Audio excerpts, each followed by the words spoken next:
睡得如此香甜，可有作何美梦？这些年你去哪儿了？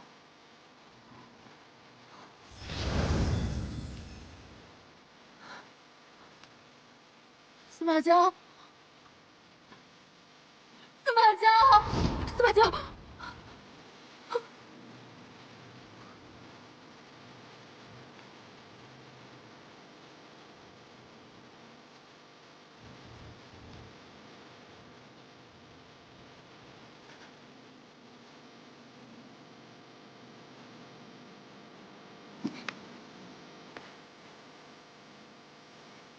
说什么？这书的香气能够清心解郁，镇定人体内躁动都是骗人的，而且让我日日梦到你，忘不了你是不是？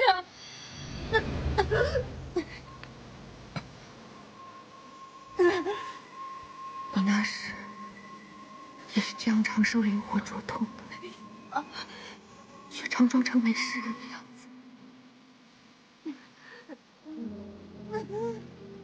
公主如此忧思，会伤身体。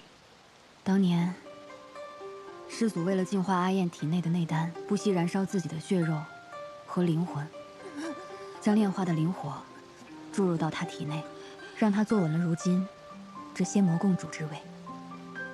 这份情，她又如何能忘？师祖有情，公主有意。师祖为公主，不惜以血肉炼化灵火，以净化魔丹，导致修为和神魂尽散。公主为让师祖能留下一线生机，不惜强留下师祖的一丝神魂，以秘法击魂脱生，但没有师祖完整的神魂作引，她体内的魔丹也未能彻底清除干净，而她也得日夜的受着灵火的灼痛。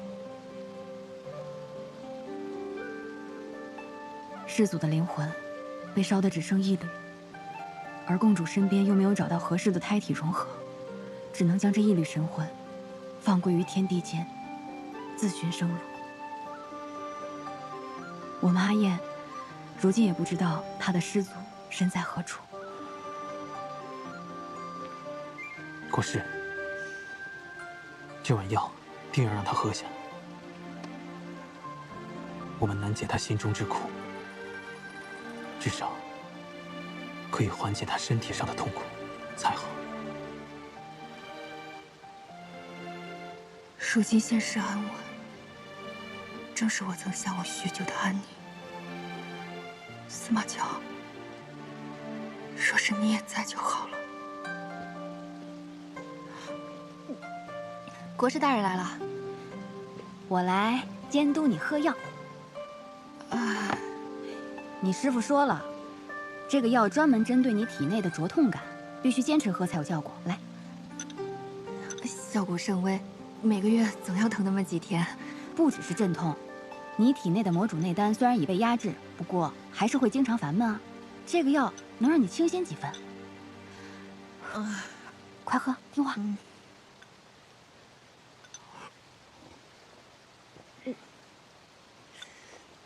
好，苦尽总有甘来。看我这么听话的份上，咱们去燕城美食街吃喝一番啊！又吃啊？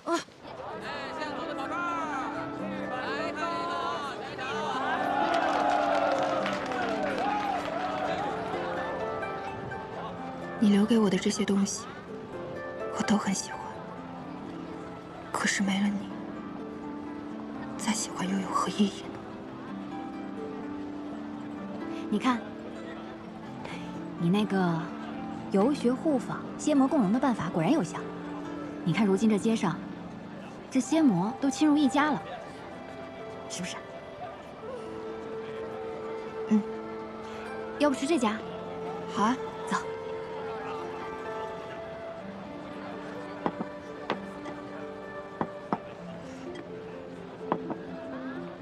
老板，我们还没点菜呢，是不是上错了？哎，公主大驾光临，这是本店赠送的几个小菜，还请公主慢用啊。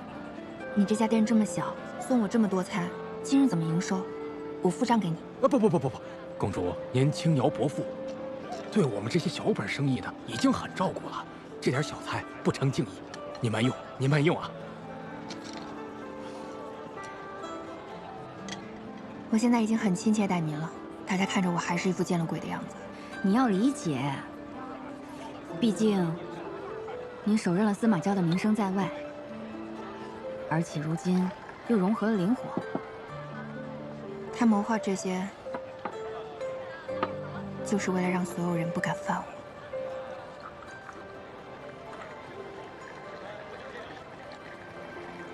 他若是如今看到你将仙魔两界治理得如此之好，肯定很欣慰。好了好了，喝酒。红罗这国师当的兢兢业业，克己奉公。那是，都不见你与念九相会了。哼，他，人家这种大人物哪里是我能约得到的？他现在每天神神秘秘的，连个蛇影都见不到，一找他就是没时间了。哎，要不就是好好的跟我在一起，突如其来的说走就走，莫名其妙。他去哪儿了？你没问过他吗？当然问过了，人家不肯说。我看到他我就一肚子气。你说，若非他心中有愧，怎么会成天这样鬼鬼祟祟的样子？念九怎么回事？他不是前2天才跟你提亲吗？这亲，不结也罢。哎，别，我围观了2世，你俩谈恋爱呢啊，不能就这样算了。我帮你出气，我去说他。喝。也不知仙魔两界和亲，散不散？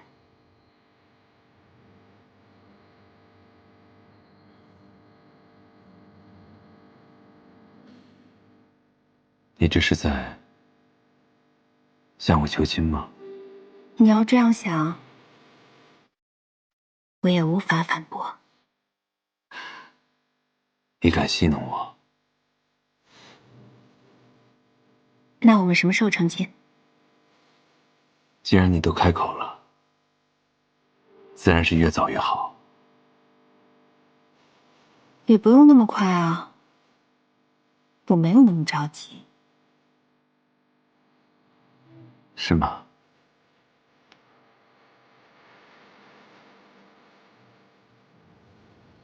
磨出不急，先出气。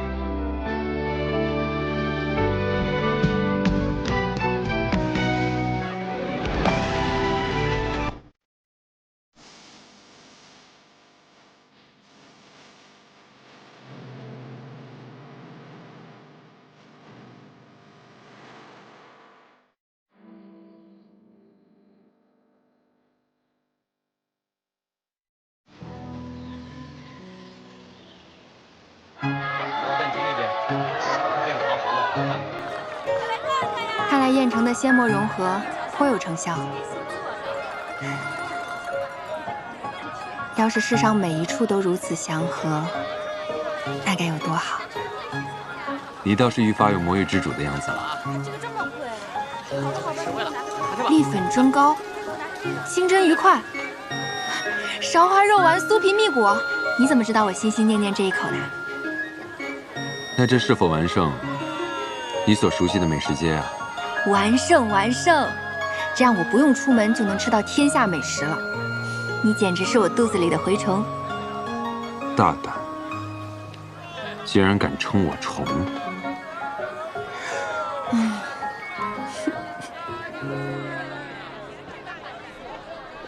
阿燕，好久不见。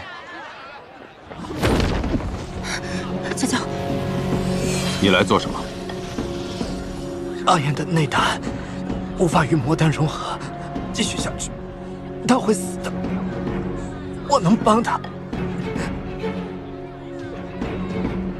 你如何能帮她？我们常家有融合内丹的功法，或许可以一试。灵离在哪里？上一次见他是在魔域山林，现在或许已经逃了。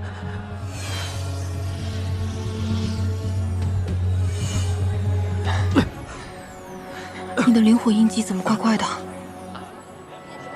你的伤不是痊愈了吗？无妨，只需要休养就行。原来不也这样吗？你无需担心，眼下最要紧的是你的内丹。你也不要太紧张。风起说了，还有得救。风起，你真的愿意救我吗？阿叶，上一次我骗你去了白骨院，是我利用了你的信任。对不起啊，但是这次我只想弥补，请给我一个机会。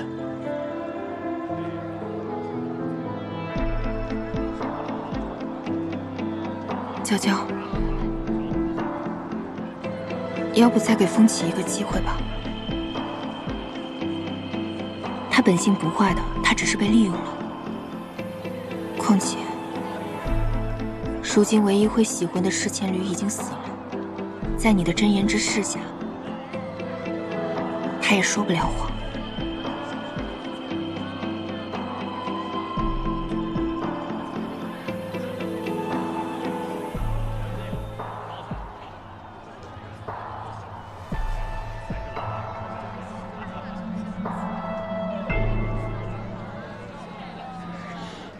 风起，那融合内丹之事，就麻烦你了。我定会全力以赴。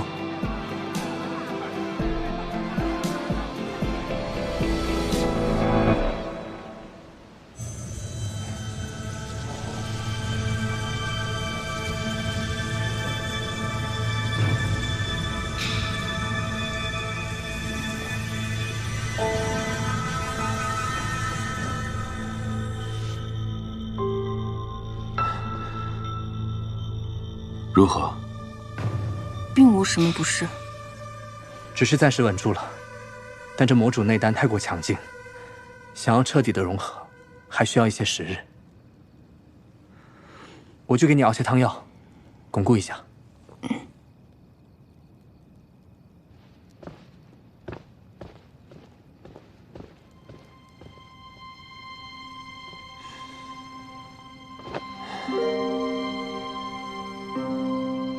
你要不还是看看内丹？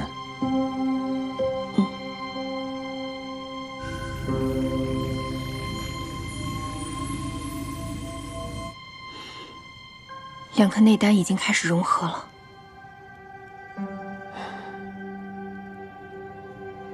看来是误会风起了，他能想通最好。我始终觉得，这消息来得太过轻易。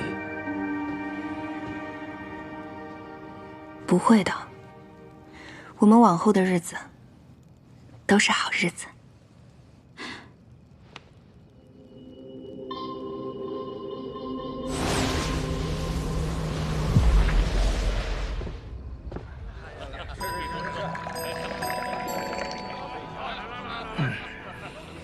从前竟不知道我们仙府还有此等仙品。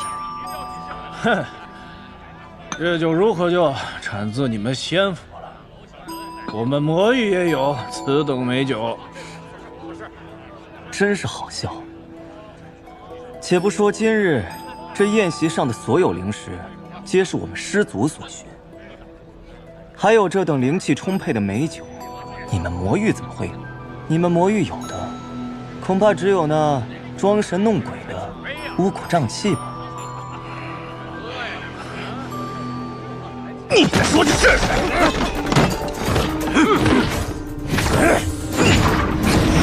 你这魔修，竟敢对本将军动手！都给我住手！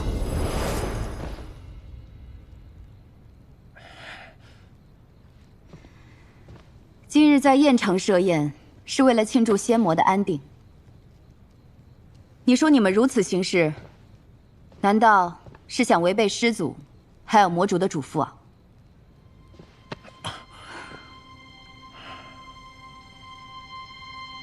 好了，今日时候也不早了，都各自回去吧，不要再生事端了。是。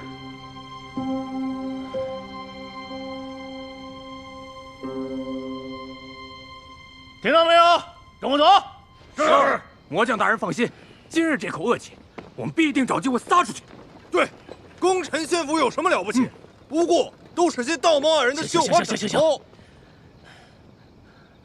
方才也是我一时冲动。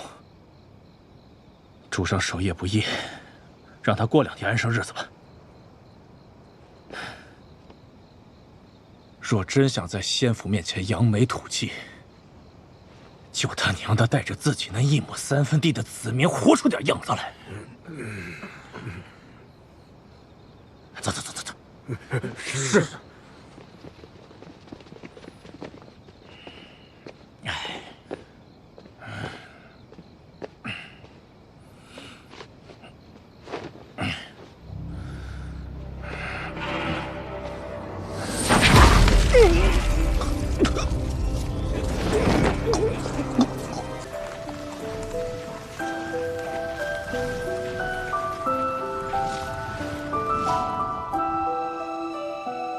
公主，这怎么回事？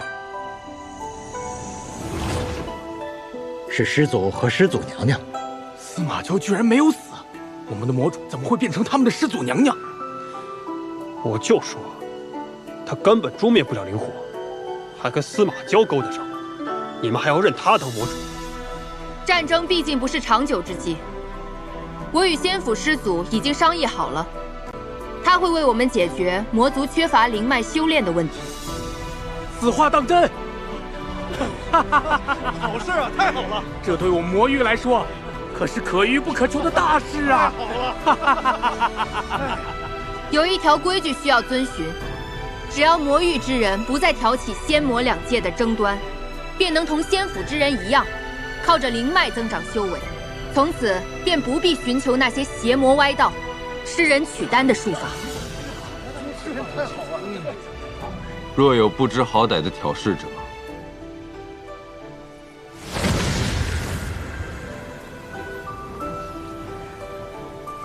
我们听魔主的。那从此，仙魔之战彻底落幕，往后永不再设结界，相互交通，和平共生。你们也需要以身作则，给仙府以外的子民树立榜样。是。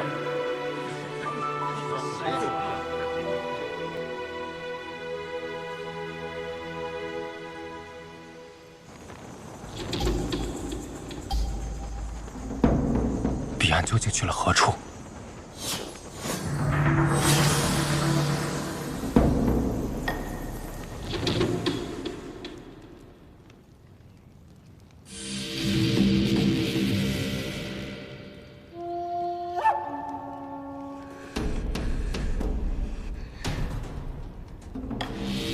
司马娇，还真是命大。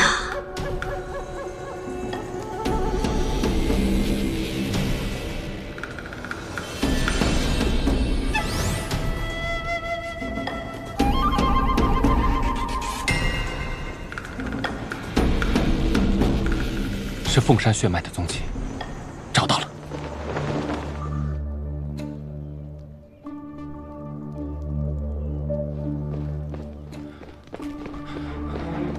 彼岸，终于找到你了！你怎么在这儿？我们找了你很久。你不是彼岸。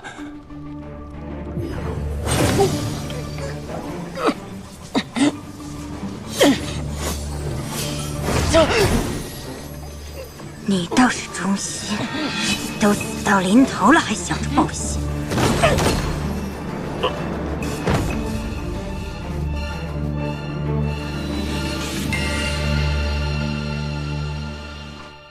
白竹死了。是，彼岸消失后，我和白竹就循着线索分头寻找彼岸，但就在刚刚，白竹的命灯灭了，魂魄全散。都怪我没有和白竹同行。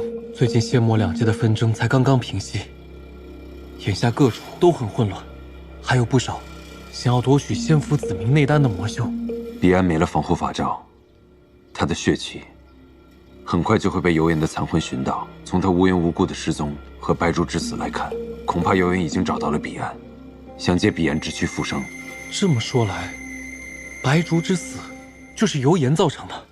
我掘地3尺也要把他挖出来，给白珠和彼岸报仇。还有那些魔域的叛贼们，他们一定是想着油盐可以卷土重来，所以才不肯服庭宴。这个臭魔虫，只剩下一缕孤魂了，竟然还能掀起风波。明离，明离是油盐的心腹，想找到油盐，可从明离下手。至于旁的那些生事的杂草，除去他们，并非一朝一夕的事情。你去仙府，找一些有谋略和将才的仙士，最好是了解魔域本土之人，让庭言挑一些他喜欢的，留在魔域为他办事。如今仙魔2界暂时安稳，也能让那些常年流落在外的仙父子民回家了。念九领命。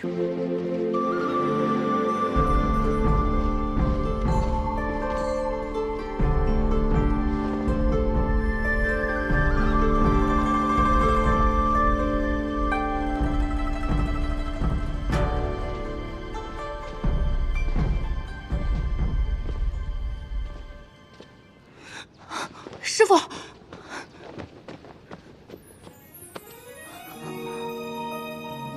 师兄，庭院徒儿，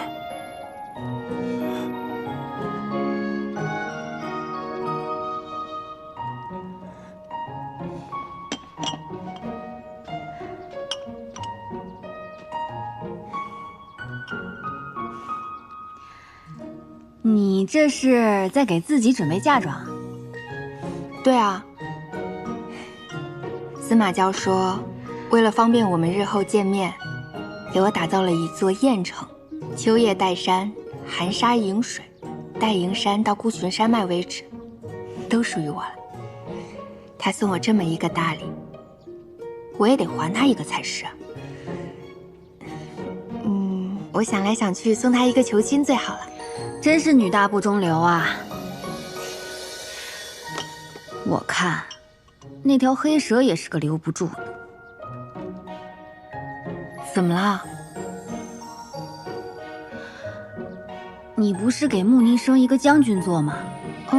黑念九现在对他谄媚得很。穆尼生啊，他心中有丘壑，最适合做将军了。你聪明，鬼主意又多，做我魔域国师怎么样？这样念九不得天天围着你转啊？我可以试试。不过我可不是为了让他围着我转啊。真的不是。好。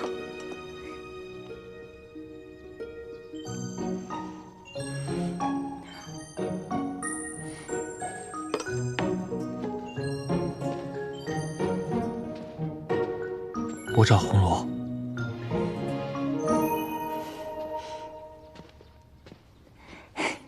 念九，你刚化成人形的时候，我跟你说过，感情是需要慢慢培养的。但是我忘了跟你说后半句。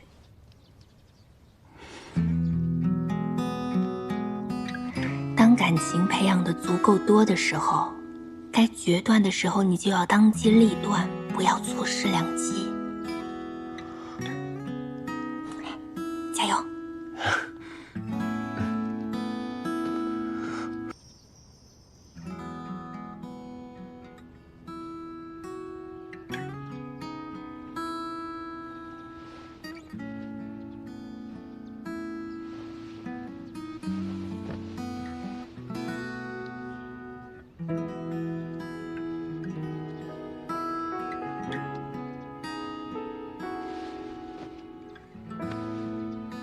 睡得可好？不好，感觉好冷。昨日我离开后，可有发生什么特别的事情？昨日没有啊，就突然觉得好冷。风起跟我说了一些莫名其妙的话，什么我以前来过这里。我去找他。怎么了？你看上去脸色不太好，不会是想去找他打架吧？你突然遇渗的寒气，我怀疑并不是偶然。此事透露着诡异，恐怕风起隐瞒了我们一些事情。我用真言之事探一探便知。别，你跟风起本来就有矛盾，我怕你俩再吵起来。有什么要问的，我去就可以了。你一个人去？可以的，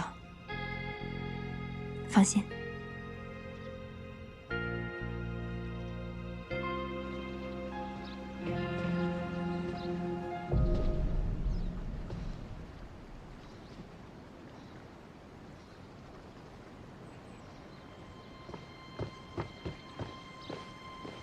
师祖，念九，你这2日可有察觉到，这屋内有何古怪之处？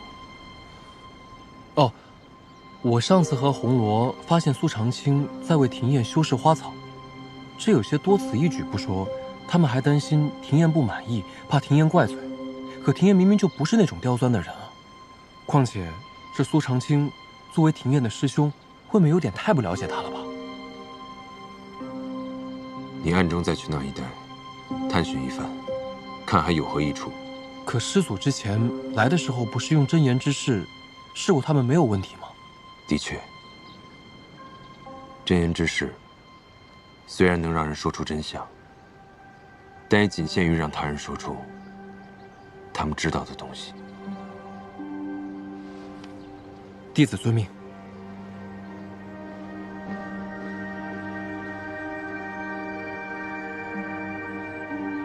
这些花模样是怪了一点，但都是普通的花呀。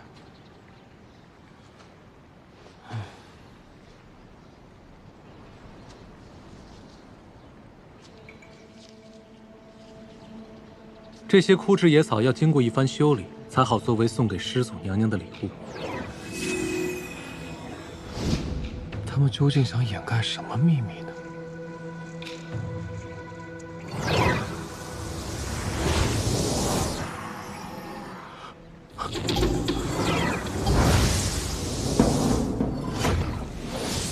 怪不得他们要用灵力来修饰花草，这一带的花草一定有问题。司马交起疑了没？一切都如国师所言，顺利进行。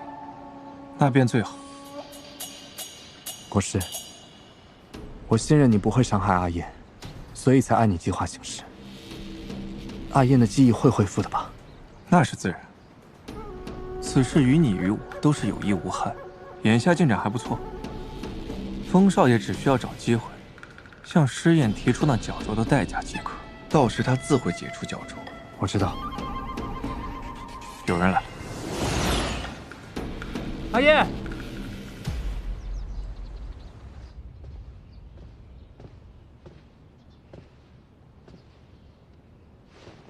师祖，正好，大家都在，我与庭砚打算再住上一阵子，再拨几条灵脉给古雨雾，作为赏赐。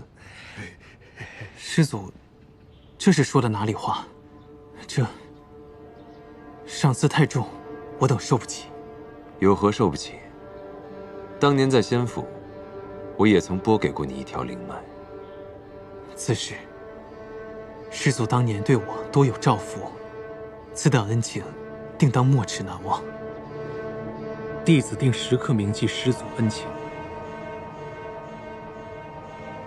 我相信，洞阳真人自是对此印象深刻。是。这里空气好清新啊，好久没有闻到过了。这古雨雾，感觉连石头都散发香气呢。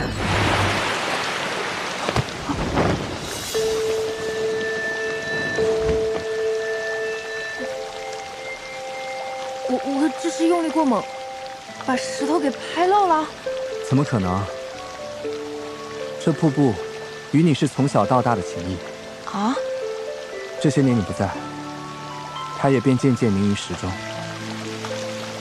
现在你回来了，它也就回来了。我在这里生活过。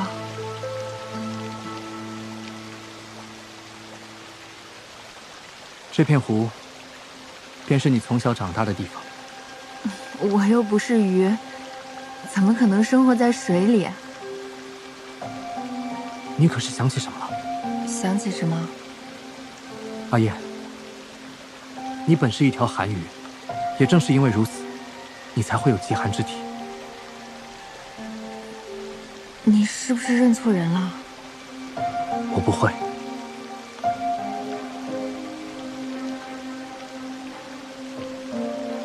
当年，尤氏怕我父亲功高盖主，挑衅他的权位，于是暗下杀手，害我全族性命。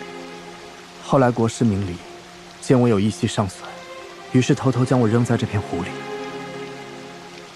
为我留下一线生机。就是这个时候，你出现了。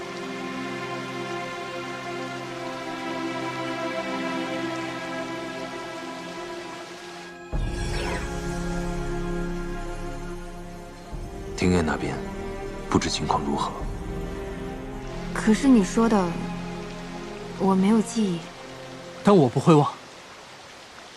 你本是一条寒鱼，因为魔主尤赤变化成人形肉身，机缘巧合之下，你在这里救了我。为了救活我，你甚至撕下了自己心口的一片鱼鳞。这样的情谊，我怎么能忘？你说我救了你，难道你以为我是你一直要找的姑娘？不是我以为，而是你正是她。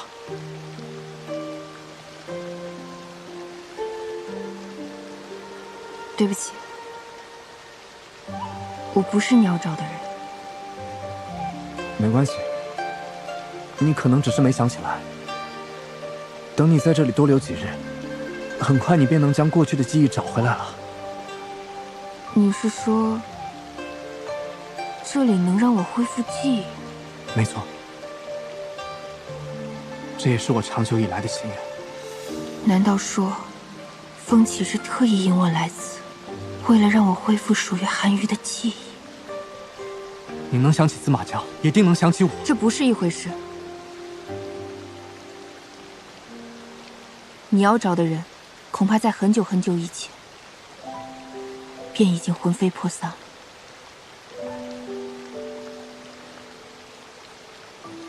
所以我才能成为现在这样的我。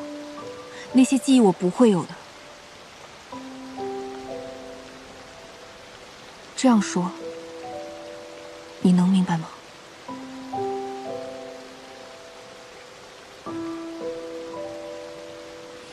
阿燕，阿燕，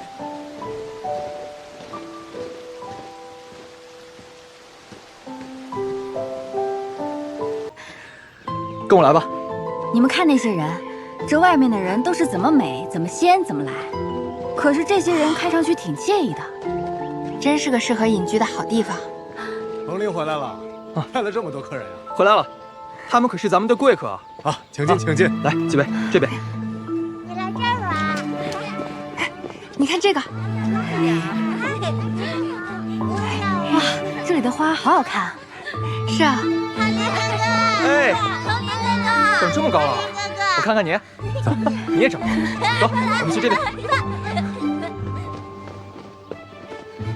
来，看，给你们带了好吃的。有什么好吃的？有，都有，谁想吃？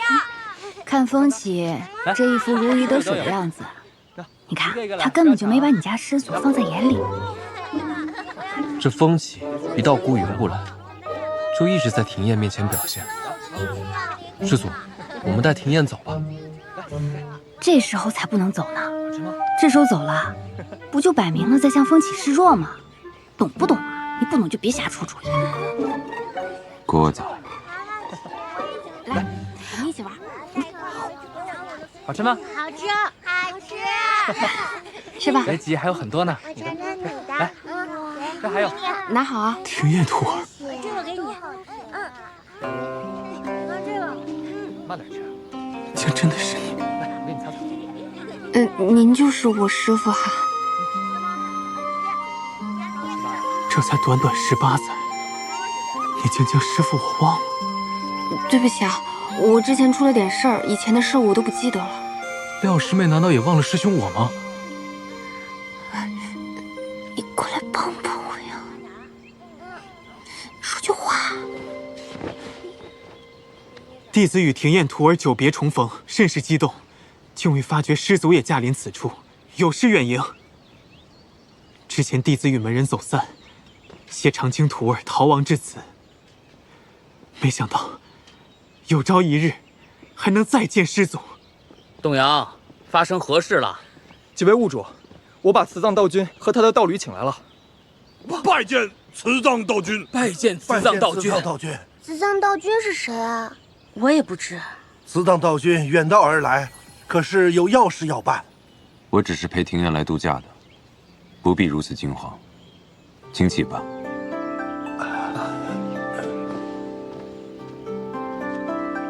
度假，调整作息，放松身心。来调整作息，放松身心。简言之，度假。度假。好词，好词。那，敢问师祖，这次在古雨雾打算待多久呢？看他心情。道君，诸位，启荣在下带诸位先稍事休息。晚些，我们将设宴款待各位贵客。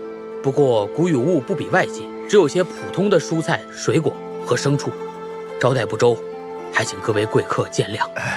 那不如我们一起吃烧烤吧，正好我有好多烧烤架，大家就带一些自己种的、养的菜跟肉就好啦。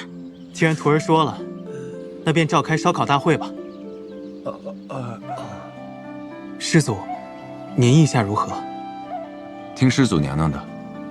那弟子就和几位物主一起先去准备了。是。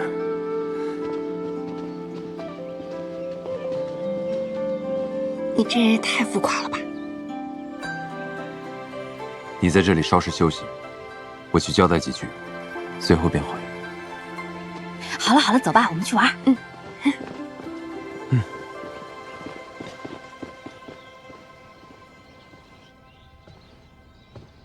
师祖，不知师祖还有什么其他的吩咐？古雨雾的主事都在这里了。是，都在这里了。你们派横林带廖庭燕来古雨雾，究竟有何目的？弟子只是听闻庭燕徒儿流落魔域，便邀他来此重聚。我等并无恶意。确实如此。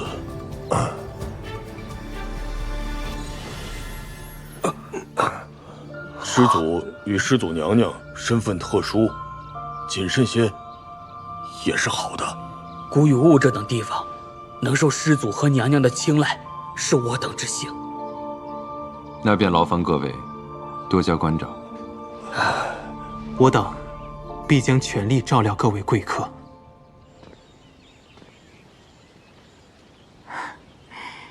这真是魔域的桃花源啊！你很喜欢此处吗？很喜欢。这里路上没有尸体，没有烧杀抢掠，这里的人都和平相处，四处阳光明媚，空气里都是花香，最适合休养居住啦。你若是喜欢，仙界和魔界都可以成为你想要的桃源。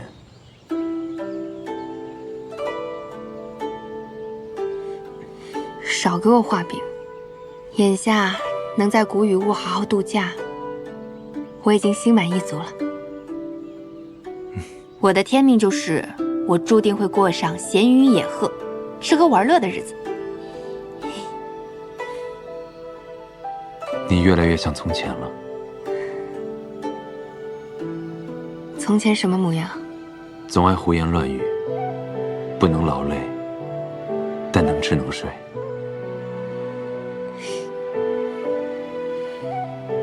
那多亏你了。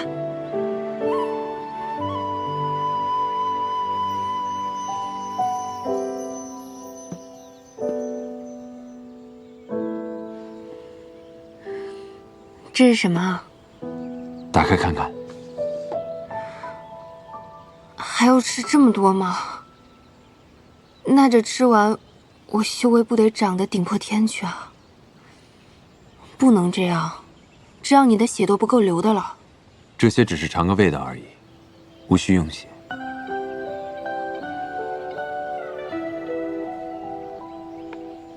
那不就相当于吃了个寂寞？你不是喜欢它的味道吗？就当糖果吃了。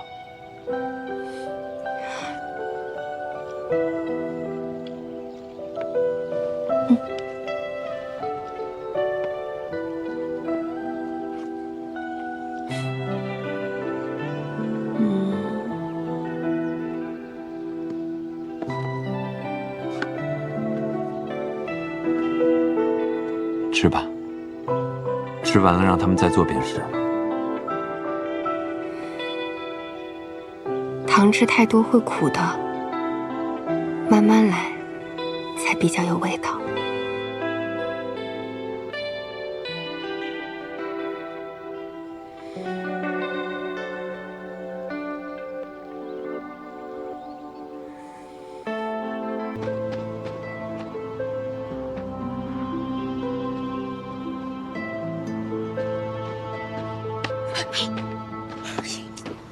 吓死我了！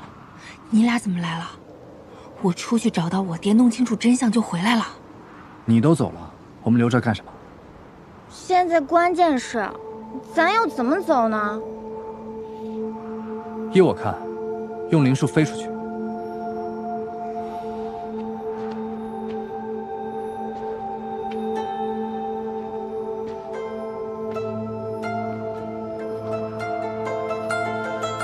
不行，司马娇那么厉害，万一感应到我们用灵力就不好了。那你觉得应该怎么样躲过守卫的视线？找找狗洞。本姑娘可不算。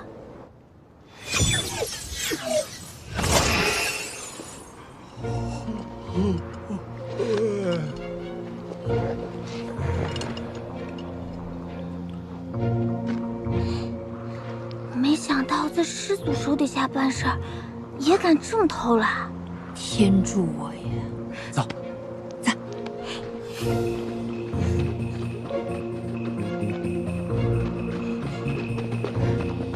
快！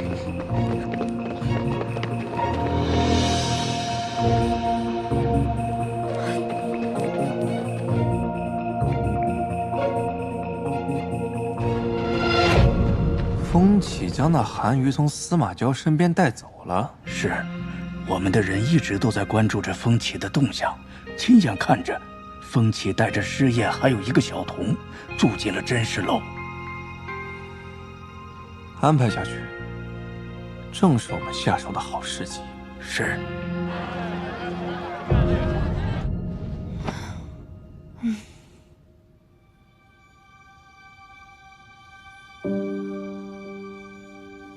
也不知道司马娇知道我们逃跑了，是伤心呢，还是生气啊？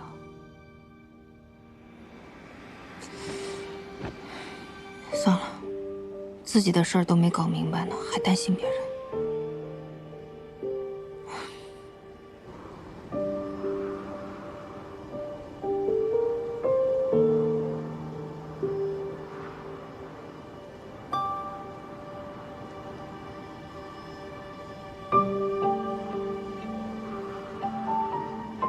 师祖，给燕姐姐的解磬丸全都炼好了，这回都是甜的了。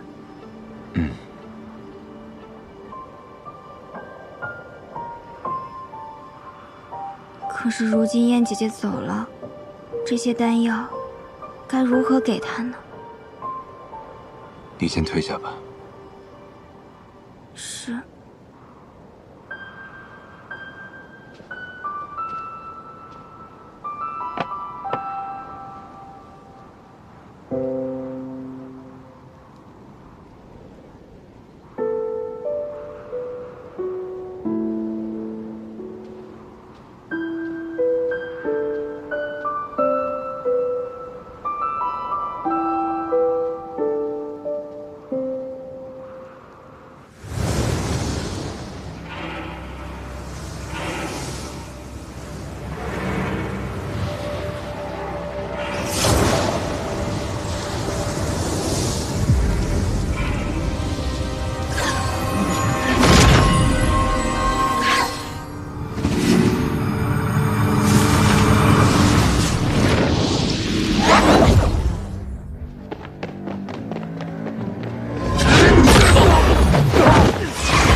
谁派你来的？国师。抓他做什么？我不知情。此事风起知道吗？不知。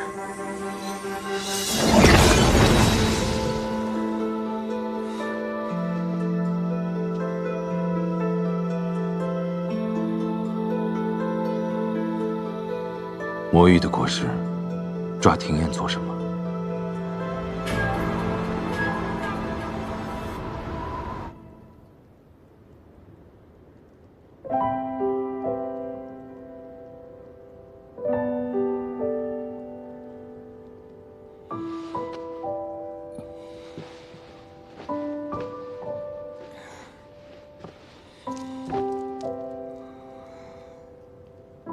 昨日怎么睡得如此沉？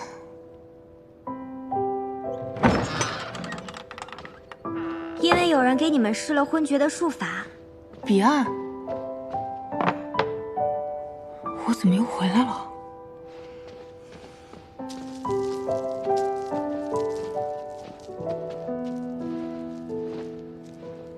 你刚说的那话什么意思啊？你们留宿的那家真实楼的老板，在你们房中的檀香动了手脚，想趁你们睡着之前对你们下手。幸好师祖及时赶到了呢。红罗跟风起呢？燕姐姐，你放心，师祖知晓你在乎他们二人，把他们二人一并救了回来。燕姐姐，你关心别人，却不关心师祖，我替师祖感到难过。我如今分不清什么是真，什么是假，也不知如何面对他。那你先别管那些，真心总是做不得伪的吧？燕姐姐，你看，这些解清丸都是师祖用他的血为你炼制而成的，就是为了能够提升你的修为，强健体魄。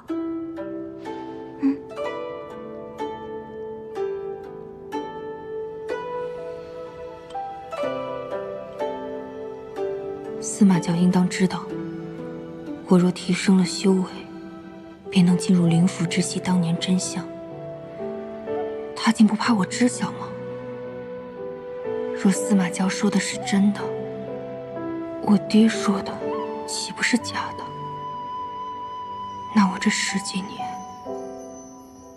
都是假的吗？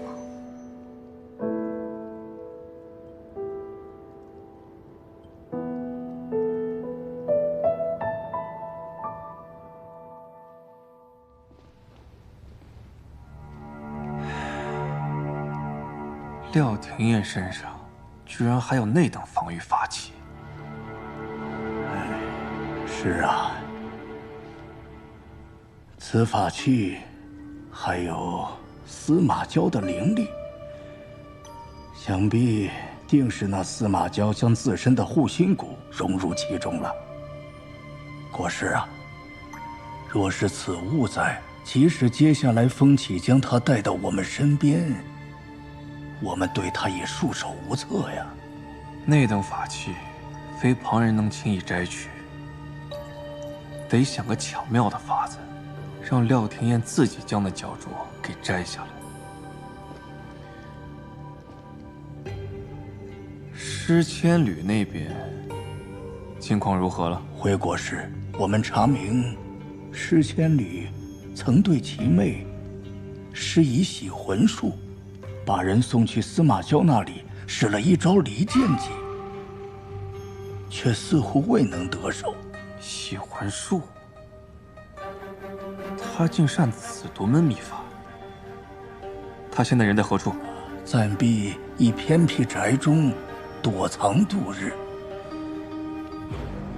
看来诗千缕是时候派上用场了。既然全都已经被搜了魂，为何司马教没有任何动静？看来廖廷也还是没有动手。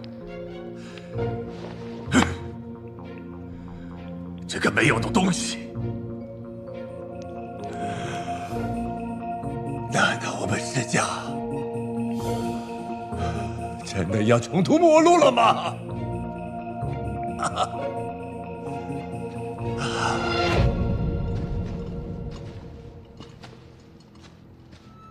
师长们，咱们请吧。果然来了。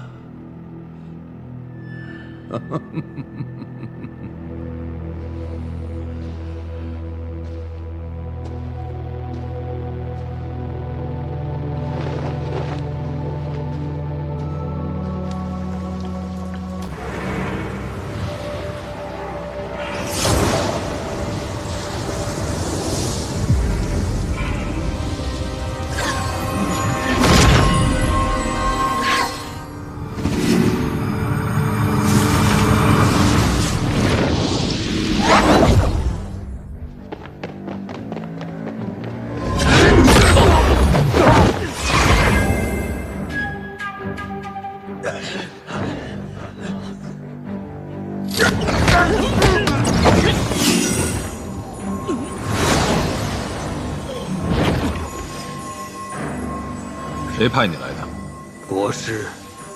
抓他做什么？我不知情。此事风起知道吗？不知。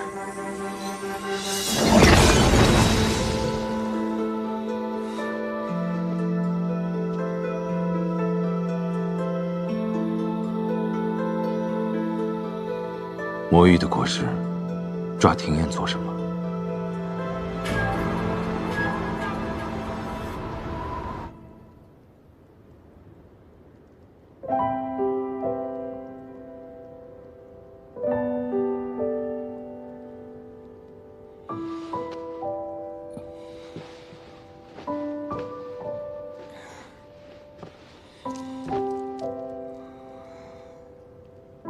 昨日怎么睡得如此沉？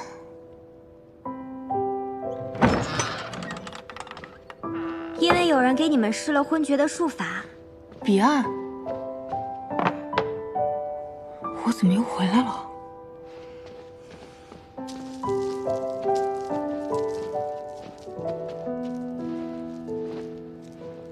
你刚说的那话什么意思啊？你们留宿的那家真尸楼的老板，在你们房中的檀香动了手脚，想趁你们睡着之前对你们下手。幸好师祖及时赶到了呢。红罗跟风起呢？燕姐姐，你放心，师祖知晓你在乎他们二人，把他们二人一并救了回来。燕姐姐，你关心别人，却不关心师祖，我替师祖感到难过。我如今分不清什么是真，什么是假，也不知如何面对他。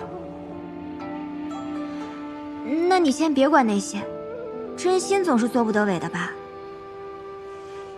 燕姐姐，你看，这些解清丸都是师祖用他的血为你炼制而成的，就是为了能够提升你的修为，强健体魄。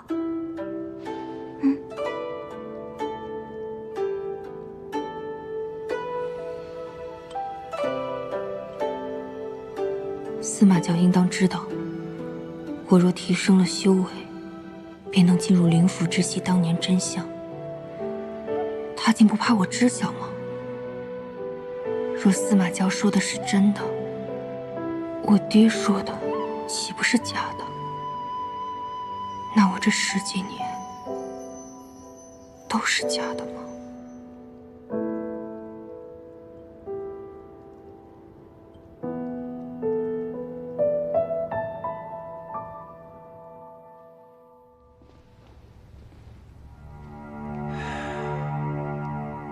廖廷燕身上居然还有那等防御法器。是啊，此法器还有司马胶的灵力，想必定是那司马胶将自身的护心骨融入其中了。国师啊，若是此物在，即使接下来风起将他带到我们身边，我们对他也束手无策呀。那等法器，非旁人能轻易摘取，得想个巧妙的法子，让廖天燕自己将那脚镯给摘下来。诗千缕那边情况如何了？回国时，我们查明，诗千缕曾对其妹施以洗魂术，把人送去司马交那里使了一招离间计，却似乎未能得手。洗魂术，他竟善此独门秘法。他现在人在何处？暂避一偏僻宅中躲藏度日。看来诗千缕是时候派上用场了。既然全都已经被搜了魂，为何司马交没有任何动静？看来廖廷也还是没有动手。这个没用的东西！难道我们施家真的要穷途末路了吗？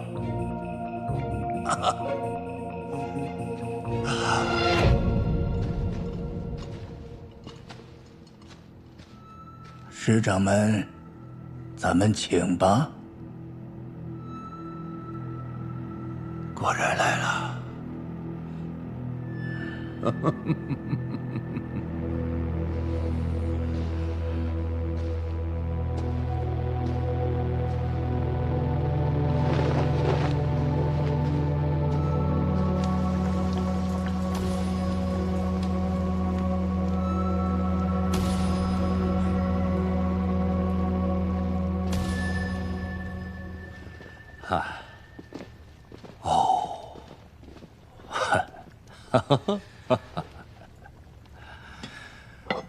师长们身在难处，也能泰然处之。果然如尊师拥游道君一般沉稳清醒。嗨，沉稳清醒，沉稳清醒有什么用啊？到头来还不是一样死在你那个仙魔主之手啊！啊！是在下招待不周了，直到现在才有空将师长们请到我国师府当中来，让您在那荒山野岭中受苦了。国师不必客气，有什么话可以直说嘛。啊？我听闻，啊，师长们善于独门秘法，洗魂术。我只要你设法将你女儿诗燕引出来，借此秘法助力，我们便可将那司马交一举击杀。哦，你也想利用他杀死司马交啊？嗨，哎呀，国师可能之前也有所耳闻呐。我曾对吾妹施以洗魂之术离间此二人，但是未能成功啊。今时不同往日，这次由我魔域助阵，结果自是大不相同。届时师长们可以一雪旧愁，我魔域也会助您东山再起。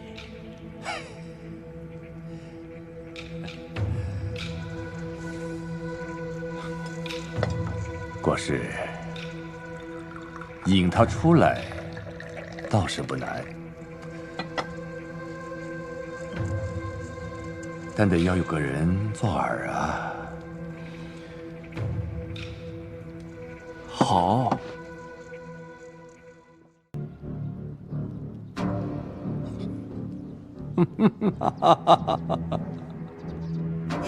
真是没想到啊！居然沦落到要用你的命来换一些生机呀！兄长，如今我们已经步入绝境，千度愿为施家复仇争取机会。那不行，你要是出现在司马交的面前，必定是死路一条。况且我们手里面还有廖廷艳这枚棋子呢。廖廷艳如果想要动手的话，他还用等到今日吗？如果我被抓到司马娇面前，他必定会向我搜魂，向廖廷艳证明自己。你把我们想要让他看到的记忆植入我的神符之中，等廖廷艳看完一切，我会自行了断，彻底激发廖廷艳对司马娇的仇恨。可是，兄长，我们没有时间了，他们马上就要追上来了。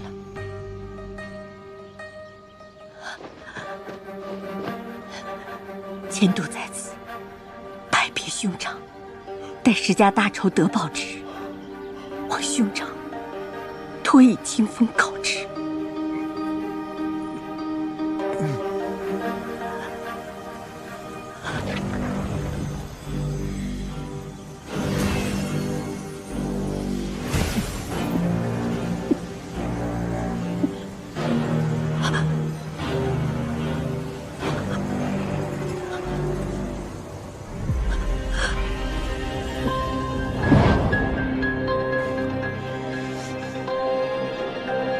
司马娇，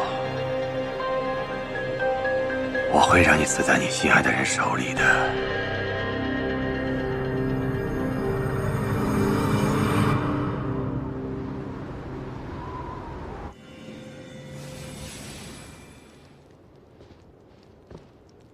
师祖，庭艳师姐无碍，但她此前似乎一直被强行洗髓，导致灵府严重受损。所以才会在心绪不稳定的时候晕了过去。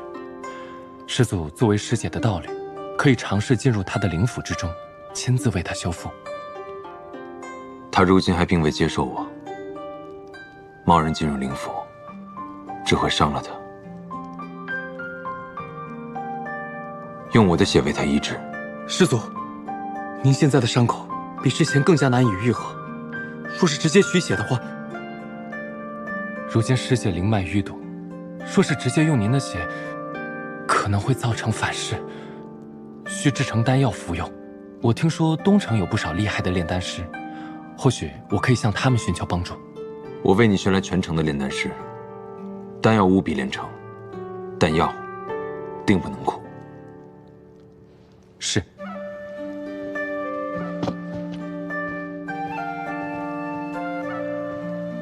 念九。寻找10千里的人安排下去没？弟兄们已经全部准备妥当，可以随时出发搜寻10千里。即刻出发。是。哦，对了，师祖，我们搜捕的时候，也可以顺势攻下魔域的西南部。西南3城，并无归降之意，不必做无谓的牺牲。师祖，您现在也开始关心他人生死了。师祖，我走之前还有一事相求。红罗重生之日，我会传信于你。谢谢师祖。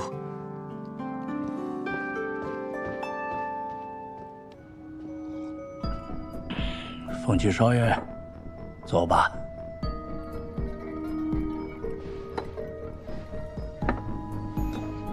贵言，今日有事，就不接话了。是不是你那搭档阿燕失踪了？您莫非知道什么线索？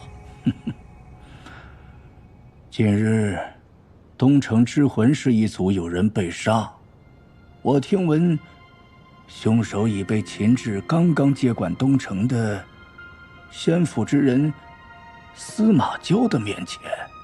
之魂师在东城势力不小，我倒是什么人如此狂妄，就顺手查了查。那凶手应是阿燕，不错。您的意思是，他被抓了？我昨日派人细查了，才发现他身份可不简单呐。竟是魔主尤赤为了刺杀司马娇亲手培养的刺客，乃白骨渊中一条寒鱼。司马娇残暴无比，你那搭档怕是危险了。他真的是那韩宇？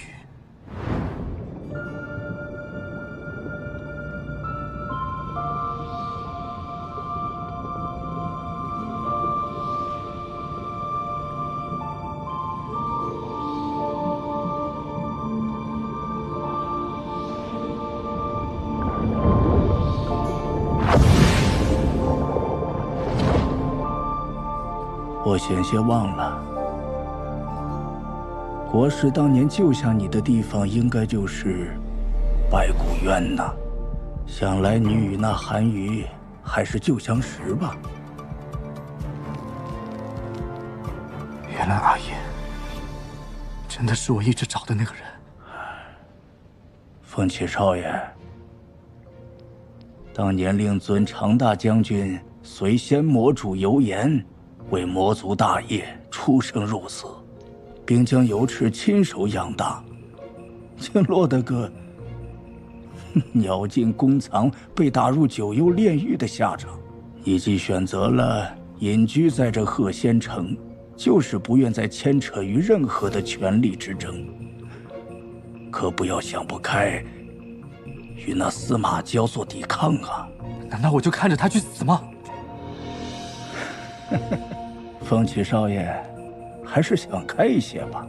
何况他现在像是已经忘记了自己的韩愈记忆，所以才没能与你相认。唉，可惜了这一段缘分呢。阿言，等我，我一定会救你出来。国师，风起已经动身去了东城。好，我就知道他对那条韩鱼念念不忘。幸亏当初我们没有告知他，那条韩鱼救风起是按照我的命令行事的。且去的时候已经被抽去了七情六欲，即便是找回了记忆，也不过是一个没有感情的刺客。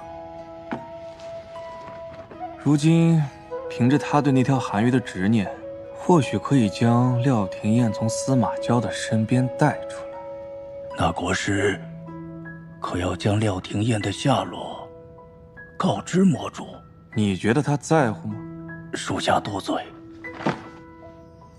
如今最要紧的是风起这步棋。仙魔主游言，来日神魂归位，还需要长家之后协助开启血祭阵法，务必盯紧风起的行动。虽然需要他带出韩愈，但也不要让他有任何的闪失。是。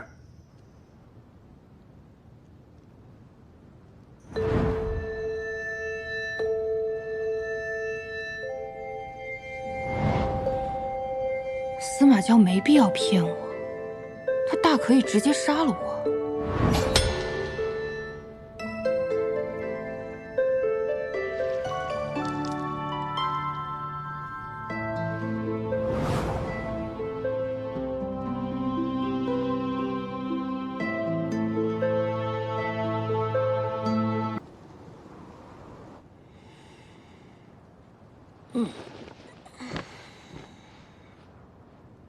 好久没有睡得这么舒适了。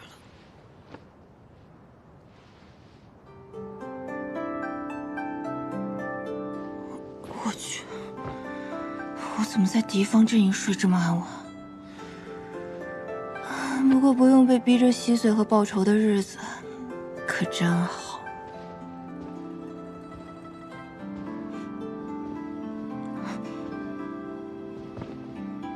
可有做噩梦？没有，难得的一觉睡到天亮。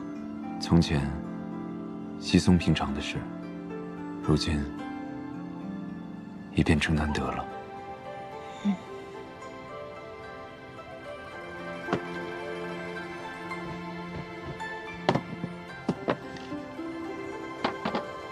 燕姐姐，你快尝尝。这怎么这么像鹤仙城的酱猪蹄啊？我跟红罗风起常吃的那一家。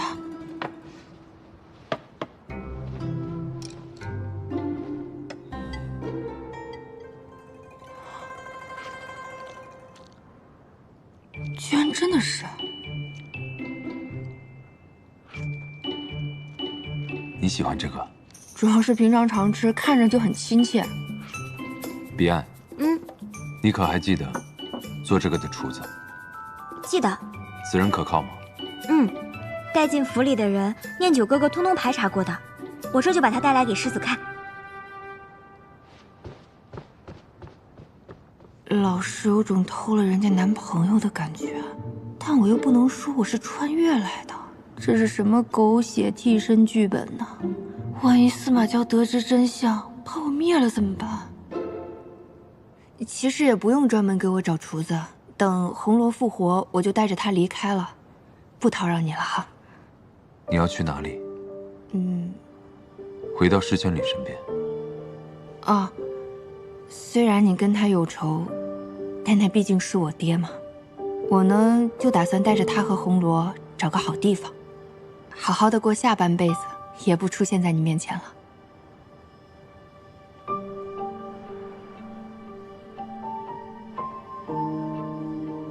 你说的那处好地方在何处？这个不方便告诉你，毕竟你跟我爹是死对头。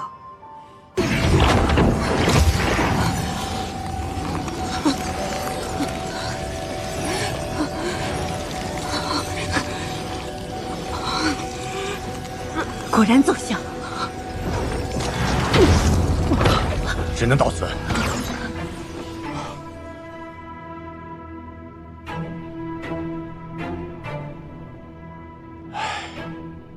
真须惨死在司马娇的手里，我却不能够亲手替他报仇。兄长，你已经尽力了。虽然我们没有把他的极寒之体全部激发出来，但是已大有改善。再加上司马娇对他尚有情意，心无防备，我相信他一定会成功的。我不怕他杀不了，我是怕他下不了手。那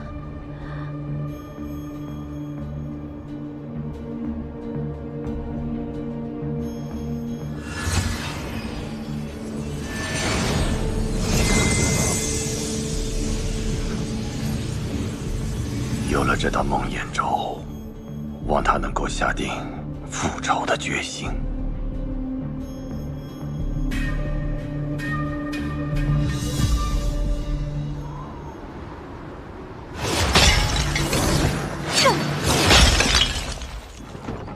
这大清早的，你在干什么？爹，女儿昨晚梦到兄长，心中愤懑，恨不得现在就去找司马娇杀之而后快。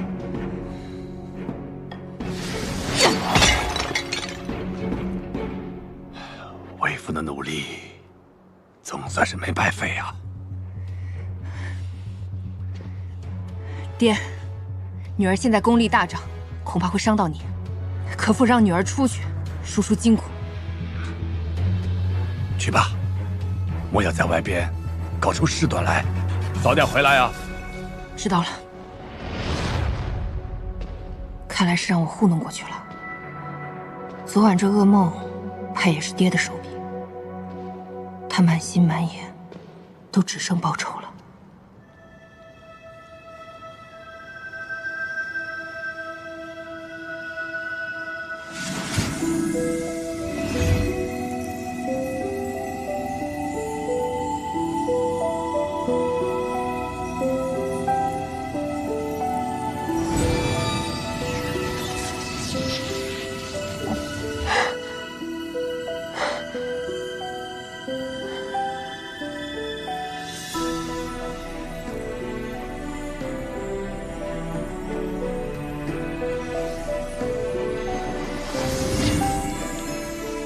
这个璎珞项圈，不是在渡雷劫的时候坏了吗？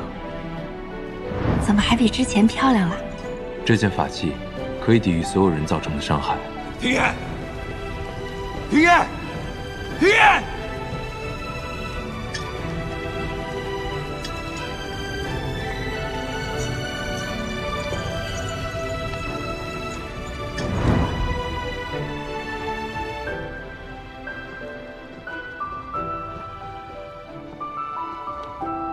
师祖，贺仙城城主要设宴款待咱们，您去还是不去啊？不去。那我也留下来陪师祖好了。你别在这里烦我。师祖，您莫要担心，我们攻打贺仙城，闹出这么大的动静，我又露了真身，我相信庭琰应该很快就会找上门来的。可我最不擅长等待。我可是最擅长苟住了。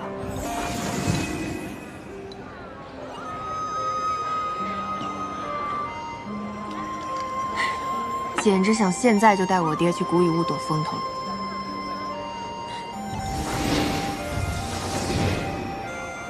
哎，别动！这长哨随处可见的，你这么在意他做什么？我也不知道，就觉得他对我挺重要的。如今对我重要的，便是赶紧攒够钱，带我爹去古雨屋。不如这样吧。剩下的钱我来出，我那点积蓄全部都给你，应该大差不差了。然后我们一起走。你不是一心想要修复你的修为吗？你怎么也想着避世了？哎呀，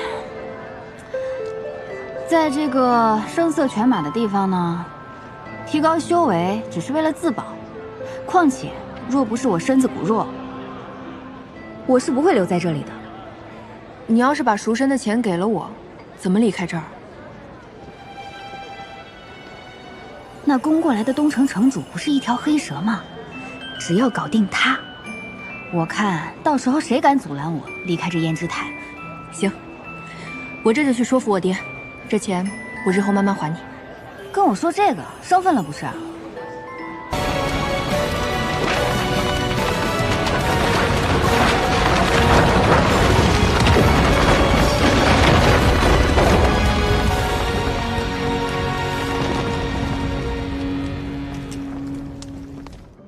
自从打开了灵府，我慢慢觉得，这里的一切变得跟我有关起来，也会被这里其他人的命运牵动着情绪。今天周青儿和颜欢的悲剧，竟让我这么难受。颜欢不过活了20几年，师祖却在这种命运之下，活了几百年。对于颜欢而言，死是解脱。那对于师祖呢？他一定比颜欢还要痛苦吧？可是，我又能劝他什么呢？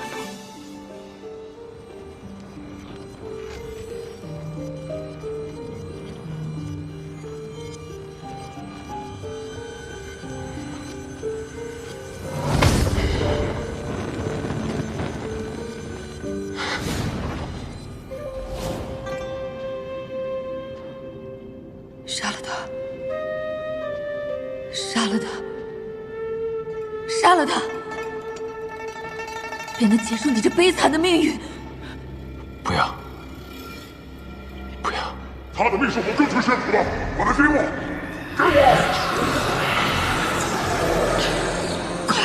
快，他们来了！快！